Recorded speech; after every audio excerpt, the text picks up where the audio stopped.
راوی بیان کرتے ہیں لا یحسبو جلیسہ انا احدن اکرم علیہم، صحابی پاک بیان کرتے ہیں کہ جو بندہ بھی نبی پاک علیہ السلام کے دربار میں حاضر ہوتا، حضور کی صحبت جلیلہ میں بیٹھتا، سرکار کے صحابہ کی بات ہو رہی ہے، تو وہ حضور کی طرف سے شفقتیں دیکھ کر، سرکار کی طرف سے عطائیں دیکھ کر یہی فیل کرتا تھا کہ مجھ سے زیادہ حضور کسی اور پر مہربان نہیں ہے۔ یہ چھوٹی سی بات نہیں ہے جو ابھی میں نے آپ کو سنائی ہے۔ ہر حاضر ہونے والا، وہ 1 گھنٹے کے لیے حاضر ہوا، وہ 4 ساعتوں کے لیے حاضر ہوا، وہ دیہڑی دربار میں رہا یا مہینہ رہا ہے، حضور کے لطف و عطا کو پا کر وہ یہی گمان کرتا تھا ایسی کریمی اور کہیں نہیں دیکھی تے میرے نالوں بہتا حضور نو لاڈلا بھی کوئی نہیں۔ جو کچھ بارگاہ میں حاضر ہو بیٹھا ہو اس کی فیلنگ یہ ہے جو آج بھی مزار میں حضور کے ساتھ حرام کر رہے ہیں، جن کے نکاح میں محبوب کی دو نورزادیاں ہیں سرکار عثمان، اور جن کے نکاح میں حضور کے جگر کا ٹکڑا ہے مولا مرتضی مشکل خوشا، ان کے احساسات کا عالم کیا ہوگا، وہ کیا محسوس کرتے ہوں گے۔ اچھا، اب اس کو مزید ایک دوسرے انداز سے سمجھتے ہیں کہ صحبت جلیلہ میں وہ فیل کیا کرتے تھے۔ اب یہ ایک الگ حدیث ہے، اس کو بھی امام بہقی نے نقل کیا اور قاضی یاد رحمہ اللہ نے نقل کیا۔ جان عالم علیہ السلام کے لیے صحابی پاک بیان فرماتے ہیں کان لا یذم احدا،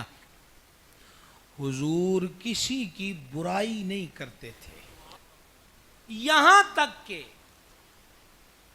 اگر معلوم ہوتا نا کہ کسی غلام سے نسبت والے سے کوئی مسٹیک ہو گئی ہے، کوئی بھول ہو گئی ہے، خلاف حکم کوئی کام ہو گیا ہے جو رب رسول کو پسند نہیں، ایسی کسی نے بات کہہ دی ہے،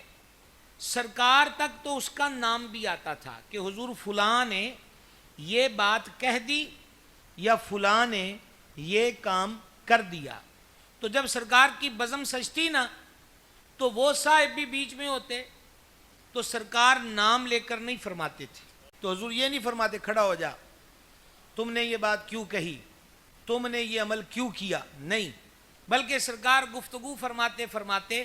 ادھر چہرہ بھی نہیں کیا جدھر وہ بیٹھے ہوئے ہیں، سرکار گفتگو کرتے کرتے فرماتے لوگوں کو کیا ہو گیا ہے، لوگوں کو کیا ہو گیا ہے کہ وہ ایسا کر رہے ہیں، لوگوں کو کیا ہو گیا ہے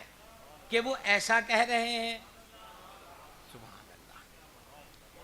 کھڑے کر کر کہا جائے کہ تم نے یہ کیوں کہا، تم نے یہ کیوں کیا، تو یہ عمل کیا ہوگا، یہ لفظ اگلے میں حضور کے دربار کے لیے نہیں بول سکتا، میں یہاں مثال دے کے کہہ سکتا ہوں اپنے طور پر، اپنے لیے اور آپ کے لیے، کہ یہاں پر اگر میں کسی کو کہوں کہ بھائی صاحب پتہ چلا ہے کہ فلاں بندہ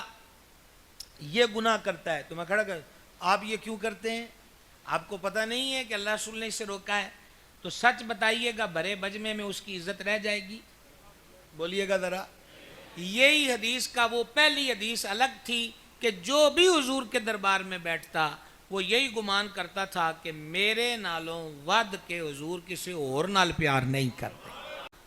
ساڈے کول بہن والے بھی کدی انجدہ گمان کر دینے،